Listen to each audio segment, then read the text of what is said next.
गोस्वामी तुलसीदास जी महाराज और श्री राम मिलन। जय श्री राम। जा पर कृपा राम की हुई, ता पर कृपा कर ही सब कोई। जिनके कपट दंभ नहिन माया, तिनके हृदय बसहु रघुराया।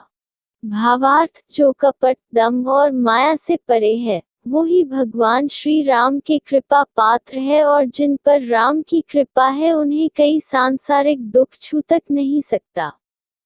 परमात्मा जिस पर कृपा कर देते हैं उस पर तो सभी की कृपा अपने आप होने लगती है।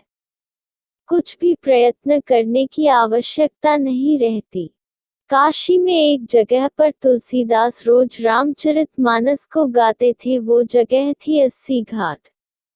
उनकी कथा को बहुत सारे भक्त सुनने आते थे। लेकिन एक बार गोस्वामी प्रातः काल शौच करके आ रहे थे तो कोई एक प्रेत से इनका मिलन हुआ। उस प्रेत ने प्रसन्न होकर गोस्वामी जी को कहा कि मैं आपको कुछ देना चाहता हूँ। आपने जो शौच के बचे हुए जल से जो सिंचन किया है, मैं तृप्त हुआ हूँ। मैं आपको कुछ देना चाहता हूँ। गोस्वामी जी बोले, भैया, हमारे मन तो केवल एक ही चाह है कि ठाकुर जी का दर्शन हमें हो जाए। राम की कथा तो हमने लिख दी है, गा दी है, पर दर्शन अभी तक साक्षात नहीं हुआ है। हृदय में तो होता है पर साक्षात नहीं होता। यदि दर्शन हो जाए तो बस बड़ी कृपा होगी। उस प्रेत ने कहा कि महाराज, मैं यदि दर्शन करवा सकता तो मैं अब तक मुक्त न हो जाता। मैं खुद प्रेत योनि में पड़ा हुआ हूँ। अगर इतनी ताकत मुझ में होती कि मैं आपको दर्शन करवा देता तो मैं तो मुक्त हो गया होता अब तक। तुलसीदास जी बोले, फिर भैया हमको कुछ नहीं चाहिए। तो उस प्रेत ने कहा, सुनिए महाराज, मैं आपको दर्शन तो नहीं करवा सकता, लेकिन दर्शन कैसे होंगे उसका रास्ता आपको बता सकता हूँ। तुलसीदास जी बोले कि बताइए। बोले, आप जहाँ पर कथा कहते हो, बहुत सारे भक्त सुनने आते हैं। अब आपको तो मालूम नहीं, लेकिन मैं जानता हूँ आपकी कथा में रोज हनुमान जी भी सुनने आते हैं। मुझे मालूम है हनुमान जी रोज आते हैं। बोले, कहाँ बैठते हैं? बताया कि सबसे पीछे कंबल ओढ़कर एक दीनहीन एक कोढ़ी के स्वरूप में व्यक्ति बैठता है, और जहाँ जूत चप्पल लोग उतारते हैं वहां पर बैठते हैं। उनके पैर पकड़ लेना, वो हनुमान जी ही हैं। गोस्वामी जी बड़े खुश हुए हैं। आज जब कथा हुई है, गोस्वामी जी की नजर उसी व्यक्ति पर है कि वो कब आएंगे। और जैसे ही वो व्यक्ति आकर बैठे पीछे, तो गोस्वामी जी आज अपने आसन से कूद पड़े हैं और दौड़ पड़े, जाकर चरणों में गिर गए हैं।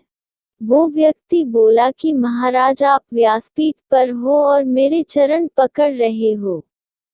मैं एक दीनहीन कोढ़ी व्यक्ति हूँ।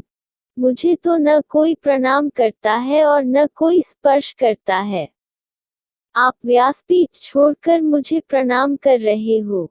गोस्वामी जी बोले कि महाराज, आप सबसे छुप सकते हो, मुझसे नहीं छुप सकते हो। अब आपके चरण मैं तब तक नहीं छोड़ूंगा जब तक आप राम से मिलवाओगे। जो ऐसा कहा तो हनुमान जी अपने दिव्य स्वरूप में प्रकट हो गए। आज तुलसीदास जी ने कहा कि कृपा करके मुझे राम से मिलवा दो। अब और कोई अभिलाषा नहीं बची। राम जी का साक्षात्कार हो जाए। हनुमान जी, आप तो राम जी से मिलवा सकते हो। अगर आप नहीं मिलवाओगे तो कौन मिलवाएगा? हनुमान जी बोले कि आपको राम जी जरूर मिलेंगे और मैं मिलवाऊंगा, लेकिन उसके लिए आपको चित्रकूट चलना पड़ेगा। वहां आपको भगवान मिलेंगे। गोस्वामी जी चित्रकूट गए हैं। मंदाकिनी जी में स्नान किया, कामगिरी की परिक्रमा लगाई।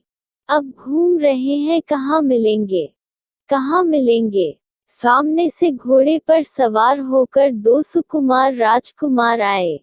एक गौर वर्ण और एक श्याम वर्ण, और गोस्वामी जी इधर से निकल रहे हैं। उन्होंने पूछा कि हमको रास्ता बता, तो हम भटक रहे हैं।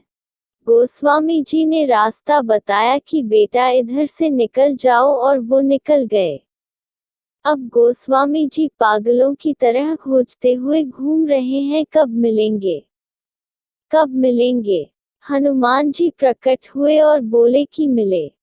गोस्वामी जी बोले, कहाँ मिले। हनुमान जी ने सिर पकड़ लिया और बोले, अरे अभी मिले तो थे। जो घोड़े पर सवार राजकुमार थे वो ही तो थे। आपसे ही तो रास्ता पूछा और कहते हो मिले नहीं। चूक गए, और ये गलती हम सब करते हैं। न जाने कितनी बार भगवान हमारे सामने आए होंगे और हम पहचान नहीं पाए। कितनी बार वो सामने खड़े हो जाते हैं, हम पहचान नहीं पाते। न जाने वो किस रूप में आ जाए। सबका कर आदर समान जो तेरे घर आए, क्योंकि न जाने किस रूप में नारायण मिल जाए। गोस्वामी जी कहते हैं, हनुमान जी आज बहुत बड़ी गलती हो गई। फिर कृपा करवाओ, फिर मिलवाओ। हनुमान जी बोले कि थोड़ा धैर्य रखो, एक बार और फिर मिलेंगे। गोस्वामी जी बैठे हैं, मंदाकिनी के तट पर स्नान करके बैठे हैं। स्नान करके घाट पर चंदन घिस रहे हैं, मगन हैं और गा रहे हैं, श्री राम जय जय राम। हृदय में एक ही लग्न है कि भगवान कब आएंगे। और ठाकुर जी एक बार फिर से कृपा करते हैं। ठाकुर जी आ गए और कहते हैं, बाबा, बाबा, चंदन तो आपने बहुत प्यारा घिसा है, थोड़ा सा चंदन हमें दे दो, लगा दो। गोस्वामी जी को लगा कि कोई बालक होगा। चंदन घिसते देखा तो आ गया, तो तुरंत लेकर चंदन ठाकुर जी को दिया और ठाकुर जी लगाने लगे। हनुमान जी महाराज समझ गए कि आज बाबा फिर चूके जा रहे हैं। आज ठाकुर जी फिर से इनके हाथ से निकल रहे हैं।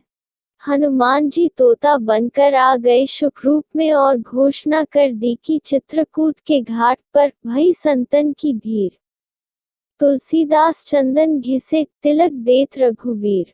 हनुमान जी ने घोषणा कर दी कि अब मत चूक जाना, आज जो आपसे चंदन ग्रहण कर रहे हैं ये साक्षात रघुनाथ हैं। और जो ये वाणी गोस्वामी जी के कान में पड़ी तो गोस्वामी जी चरणों में गिर गए। ठाकुर जी तो चंदन लगा रहे थे, बोले, प्रभु अब आपको नहीं छोड़ूंगा।